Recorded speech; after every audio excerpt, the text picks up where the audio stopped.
लसावी मसावीचा interesting प्रश्न बघा, आजपर्यंत आयोगाने कधीच विचारला नव्हता, आता जस्ट विचारलाय. खूप सोप्या पद्धतीने सॉल्व्ह करू शकतो.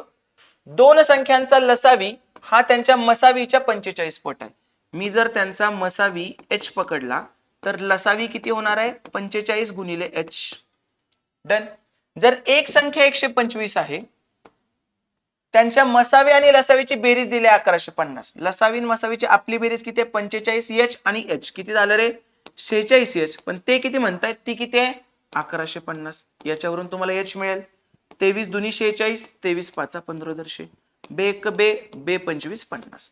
म्हणजे h किती आला माझा? 25. जमलं? म्हणजे मसावी किती आला माझा? 25 आला. त्यांनी दुसरी संख्या विचारली. आता संख्या काय असतात? मसावीच्या पाड्यात असतात. मग 25च्या पाड्यातल्या संख्या बघा. मला सांगा 215 आहे का 25च्या पाड्यात? 220 आहे का 25च्या पाड्यात? 235 आहे का? म्हणजे आन्सर काय येणार आहे? 225. आणि तरी पण अजून वेगळ्या पद्धतीने करायचं असेल तर आपल्याला काय माहित आहे? दोन संख्यांचा गुणाकार बरोबर लसावी गुणिले मसावी. माझी पद्धत तर सांगितली तुम्हाला. मग 125 गुणिले दुसरी संख्या बरोबर लसावी गुणिले मसावी. म्हणजे मसावी किती आहे? 25 आणि लसावी किती आहे? 25 गुणिले 45. 25 गुणिले 45. चला, 25 एके 25, 25 पाचा 125, 5 एके 5, 5 पाचा 25. क्वेश्चन मार्क बरोबर 45 गुणिले 5. ते पण किती येत आहे? 225. पण एवढं करायचीच गरज नाही.